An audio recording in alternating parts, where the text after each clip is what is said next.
Department of Public Works and Highways ay magbubukas ng 1,993 na bakanting posisyon at bibigyang prioridad ang promotion ng mga kasalukuyang empleyado. Kaya nga nag-post ako kahapon eh. Hiring. Oo, sana nga bigyan niyo naman ako ng recommendation. Recommend niyo ako kay Secretary Vince Dizon, mag-DPWH na lang po ako, di na lang magbablog. Baka sakali naman yumaman ako. Ano sa palagay mo, Palerista? Kahit tinapos ko PT, mag-apply na lang ako dyan masayista ni Vince. Hindi pwede. Kakopi, Actually, kaya dumami yung hiring na yan kasi maraming natanggal. Maraming kinasuhan. Maraming kinasuhan. At maraming nag-resign. Maraming makukulong. Maraming kusa nag-resign. So maraming bakanting items. Yung 1,900 na yan, mga items yan mga plantilla items yan. Pero ang sinasabi ng DPWH, ipaprioritize natin yung mga job order, mga COS na matagal nang nandiyan sa DPWH. So ibig sabihin, yung mga regular na nasa baba, na hindi corrupt at nagpe-perform na maayos, ipopromote. Yan ang sabi ni Secretary Vince. As long as qualified.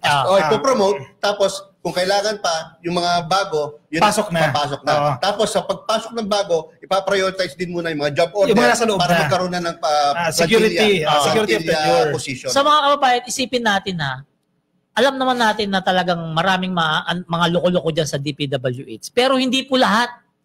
Naniniwala tayo na marami rin talagang matinupo dyan na dapat ma-promote.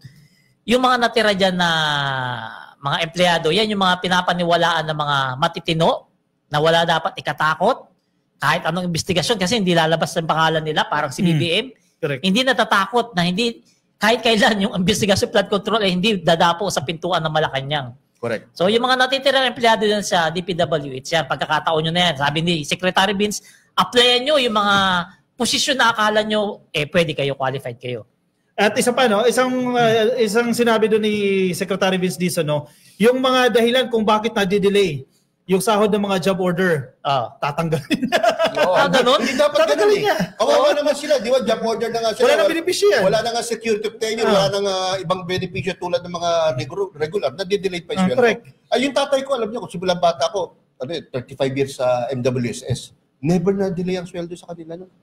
Oo. Ang MWSS ay GOCC. GOCC. Lagi advance nga lagi. Minsan, 1-2 araw advance Every week pa sweldo yun. Cash pa yun So, wala talaga dahilan sa gobyerno. Kasi nga, pag natalo sa casino, syempre delay talaga yung sahod. Ibig sabihin, ginagamit muna sa casino. A matter of administrative requirements na hindi na papasa. So may nagpabayad dyan. Kasi ako, 12 years din akong contract of service. Hindi kayo nade-delay sweldo? Hindi kami nade-delay. Pero ang turing sa amin, second class citizen. Oo nga. Regular, plantilla items ka, COS ka, tapos may job order ka, third class na. So hindi kami nibigyan ng prioridad, which is hindi dapat. Kasi yung ginagawa ng JO, almost the same din naman sa ginagawa ng plantilla items. Yun nga lang, hindi ka binibigyan ng priority. Nakita ni Secretary Vince yan, hindi pwedeng ganyan yan. Tanggalin natin yung tao nagpapadelay dyan. Ayan, may surprise kami sa inyo baka sa mga susunod na podcast natin, ma-interview natin si Secretary Vince Dizon. Akala ko nasa DPWH. Kaya mag-comment na kayo, mag-message kayo rito sa Salamat PBBM kung anong gusto nyong itanong namin kay Secretary Vince Dizon. So ang dami pala nating mga possible guests sa pagsusunod na linggo. Yes, marami. Ang possible guest po namin sa mga susunod na linggo, si Secretary Vince Dizon, si DAR Secretary, yung magaling na Secretary na Estrella. Yes, yung pinakakatiwalaan ni PBBM. Darling Conrad. Si Darling Isa pa, Conrad. si Trillanes. Senator Trillanes. At si Housing Secretary Jose Aliling. Yan ang mga naka-line up sa aming show sa mga podcast sa mga susunod na Siyempre si BBM sa susunod na yan, pag bago na siya bumaba, kami yung huling i-interview sa kanya. Palay mo. Hindi posible yan. Palay mo. Sa galing natin na to. By the way, layon ni Secretary Dizon na bigyan ng patas na oportunidad ang lahat ng manggagawa sa DPWH. Lalo na ang mga matagal lang magsiservisyo, ngunit nananatiling job order lamang. Kasi totoo yan Problema yan sa mga government agencies. May mga plantilla items, hindi pinupunuan. May pabaya dyan admin, pabaya yan. Kung sino yung placement board, pabaya yan. Yung mga HR, gano'n. Kasi nire-request nila yan, may budget yan Pero dahil sa kapabayaan nila, hindi napupunan yung bakanting posisyon. So yun. Ano ba yan? Segment 2. Shoutout na tayo, pre. Sige. Ano pala isa? Oo nga pala. Sige. Bago ko makalimutan, nung linggo, naimbitahan tayo sa Naku, pag nakalimutan mo yan, tanggal ka talaga. Oo nga. Memo ka pag nakalimutan mo yan. Pero ang ganda nung sige, ano ba yan? yung Ano ba bagong yan? development sa Pasig River Esplanade, no? Phase 4. Phase 4. Naimbitahan tayo sa... Yan yung doon na banda. Oo. Sa may Aroseros yan. Oo, doon sa banda. Yes, sa may Arasore. Papunta na sa Piati. Malapit na. sa Quiapo eh. Papunta na doon. Yung Pasig Bigliang Buhay Muli, no, Phase 4, yun inaugurate nung Sunday. Kaso maulan eh. Kaya doon lang kami sa loob ng Metropolitan Theater nagkaroon ng speech So, si Pangulong ibig sabihin, Bongbong Marcos. mahaba na yung ano na yan, Esplanade. Mula doon sa Intramuros, Ang haba na. hanggang doon sa Aroseros. Oo, ayoko nang lakarin yun. Hindi, maganda yun sa jogging. Swerte yung mga nakatira dyan, masarap mag-jogging dyan. Kakopi, palirista kakopi, napakaganda. No? Sayang nga at umuulan at di kami nakaikot. Pero nung pinapanood namin si BBM, si Flam at yung ibang, si Mayor Isko Moreno no, at iba pang opisyal na binabaybay nila yung 530 meters. No? 500 na yun? Yes, 530 meters. Almost 1 kilometer na. No? Oo. Ay, mahigit 1 kilometer na. No? Ay, di. Kulang-kulang. Mahigit half kilometer. Half So, kilometer. yun yung precise na ang nagawa. No? Kaya napakahaba na rin simula nung phase 1. No? Oo. Napakaganda. At alam niyo ba, meron ng bagong ginagamit na equipment sa pagkukuha Ano, ng basura? basura. Yung Clearbot? Yung Clearbot. Nakita rin namin. Ang ganda. Ang No? nagpapatakbo doon, solar. At saka AI yan. AI AI. yan, no? AI. Walang tao. Napakaganda, no? At ang maganda doon sa machine na yan, kasi nakikinig ako Ang maganda doon sa machine, ang sinasabi, kaya niyang i-identify yung uri ng basura. Ihiwalay niya yung plastic. Correct. Ang galing Ihiwalay niya yung mga sirang furnitures o kung ano man yan. Ganun siya. Nakakatawa. High-tech. Tapos kung di ako nagkamali, tumulong sa atin para ma-implement yan ay ADB, Asian ADB. Development Bank. No? Kaya yan na ang gagawing technology para siguraduhin na ang Pasig River ay laging malinis. Alam mo, sa ngayon, parang nakakatakot pumunta dyan sa Pasig Esplanade. Sa sobrang dami ng tao. Diba? Lalo pag Biyernes, Sabado, Linggo, nako, sus, grabe, hindi mahulugan ng karayom. Samantalang sa Dolomite, wala na namamasyal. Sa ngayon daw, papalirista, 5,000 to 7,000 A day. 1,000 a day na tao ang pumupunta dyan. Ang dami niyan, ha? Ayun na nga, ang dami nga masyadong tao. Ang kagandahan dyan, maraming negosyo. No? Street food. Oo, maraming negosyo na nakikinabang, no? Maraming tao na employee, no? Nang dahil dyan sa ating Pasig At River. may isa pa silang i-activate dyan yung MV Dalaray Di ba? Yung transportation yan dyan sa Pasig River, di ba? Totoo yun, totoo So mas mabilis sa biyahe, mababawasan na yung traffic. Siyempre, iba, imbes na Tapos, magbabaylan yung ka, ferry gagamitin na. pa na ferry na yon ay electric vehicle. Tapos locally designed. Correct. Ang galing, ha? So ito mga ka-BBM, tandaan ninyo itong proyekto na to nangyari dahil sa paunguna ng ating magaling, matalino na First Lady Lisa Marcos. Tatandaan natin, 3 phase po yan. Yang pang-4 na phase, kabubukas lang nung linggo. Tama ba yan? Linggo? Yan, kabubukas ng linggo, mahabang-mahaba na po yan na maganda yung itsura. Maraming presidente na, gaya nga nung sabi, maraming presidente na nagtangka na pagandahin yan, kaso hindi nga nagawa. Kasi wala silang First Lady na kasing active ni First Lady Lisa Marcos. Nangungulit, no? In fairness, pinapurihan siya ni PBBM sa naman. speech niya, no? Talagang isa sa key drivers kung bakit naging successful yung rehabilitation dyan, si First Lady. Hindi masisisi si Pangulong Bongbong Marcos na hangang-hangaw sa asawa niya. Kasi tignan niyo naman yung ginawa niya sa PICC. Correct. Di ba? Napakaganda ng PICC ngayon. First Lady rin yan. Itong Pasig River Esplanade, no? Simula sa phase 1 hanggang phase 4, talagang mapapawaw ka na lang talaga sa ganda at sa pagiging, sa bilis at sa pagiging efficient ng sino ng parangal niya. May parangal yan na nakuha sa sa buong Asia. Sa UN ata nagbigay ng awards. UN ang nagbigay ng award tapos ang Asia ang pinaka niya. Nakita ko yung pinaka-plano niya nung ginagawa pa lang yung phase 3. Aabot yan doon sa may Makati. Wow. Yung sa may dating Colgate doon na pabrika. So tama ba? Kung di ako nagkakamali, around 18 kilometers. Pwede. Oo, yan. Pero doon banda sa Makati, hindi na siya yung parang Kastila yung design. Hindi na. Igagaya nila doon sa Makati na modern. Oo, yun maganda, di ba? Parang may mga bar, may mga... So may transition. Oo. Kasi yung Manila, medyo old city style. Historical. Kaya ganun ang design. Tapos papalapit na Makati, Makati, magiging maging modern. high-tech na. Napakagaling din naman. Ang may mga dinadaan na Ayala Bridge, no, dadaan ka dyan. Makita ka dyan eh. Kasi nagkakaroon sila extension eh. Halimbawa ito yung Pasig River, di ba? Lalagyan nila ng sidewalk yan eh. May kinoconstruct sila dyan, pero maliit lang. At tama naman ang utak ni First Lady. Ayun na nga eh. Diba? At maganda, gastos ng gobyerno yan. Ay, hindi gastos ng gobyerno. Correct, Kasi pribadong sektor ang nagpo-pondo bakit yung Dolomite ba? Sino may gastos doon? Gobyerno. Sayang na ngayon. Oo, sayang. Diba? Sayang na ngayon. Pa-refill. Tatambakan, aagusin. Pakang project lang eh. Diba? Nasayang na pera eh. Puso mo. Sabi mo, wala, good news ba? Good news.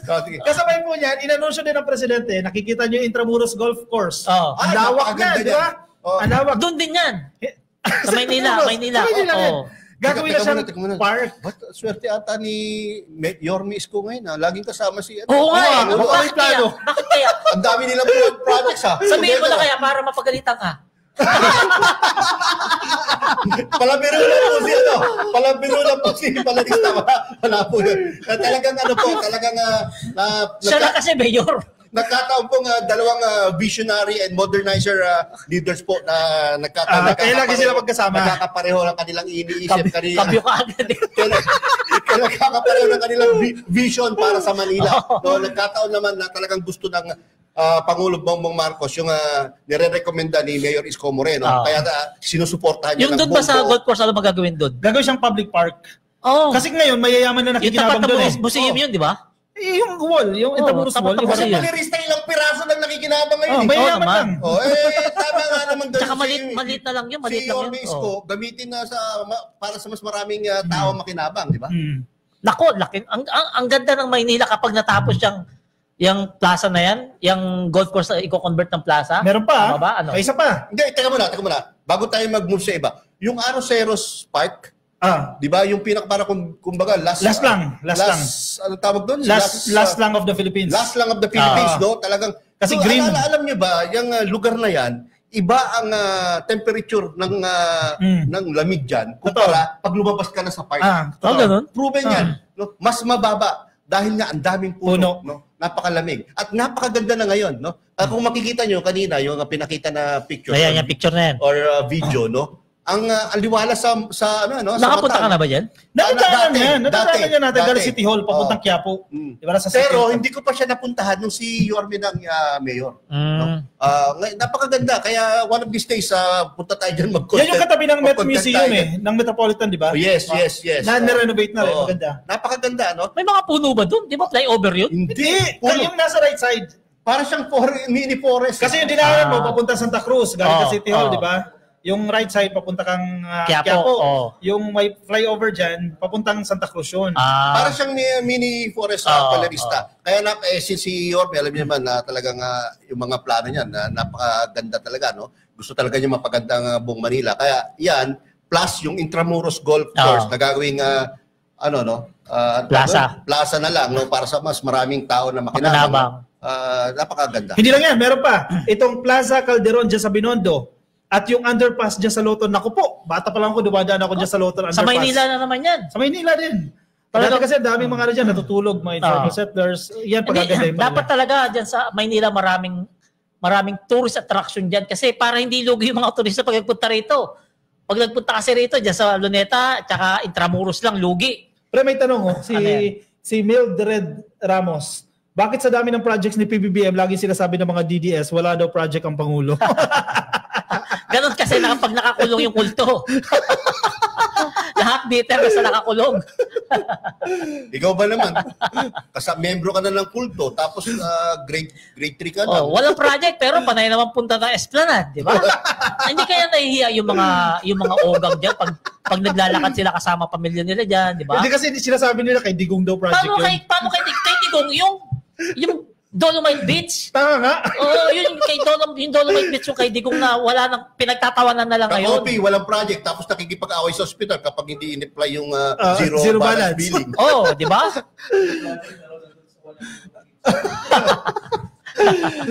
Hindi na itong wala project. Ikaw na nga dyan, matatapos yung oras. Last mo na ba yun? Mabasa mo na comment. Shoutout muna tayo. Shirley Pute. Hello, watching from So depend La Union. Magandang hapon po. Sabi ni Grace Reyes, ang laki ng ginanda. Tama po. Melinda Sarmiento, unti-unti tayong makasabay sa mga magandang lugar tulad dito sa Hong Kong. Basa O si Lito Carillo, Sir Yayang, baka pwede niyo gawing 2 oras ang podcast ninyong tatlo. Kasi hindi kayo boring panoorin at very educational yung mga topic ninyo para mas marami ang ma-discuss nyo. Dagdag awareness na din sa mga Pilipino. Alam niyo, pag nagko-comment kayo ng ganyan, extend kami, nakasibagot na yung ano rin. Technical. Hindi kami pwedeng mag-extend kasi unang-una, yung mga crew rito, ano na nila to, overtime. Overtime na nila. Hanggang alas 5 lang sila, no? Ito si Nati Losada, okay kayong tatlo mga sir sa mga totoong information na nangyayari sa Pinas. God bless po. Watching from KSA. Saudi Arabia. Kingdom, Saudi Arabia. Oh, wow. Jocelyn Ligaspi, good evening po sa inyo mga ka-BBM. Shoutout po sa inyo. Meron pa, Del Recalde Mabanag. Want to say happy ako kay Yorme. At least magkasundo na sila ni BBM. Yes. Bakit sabi sa magkasundo yan? Baka may plano. Ha? Bakit?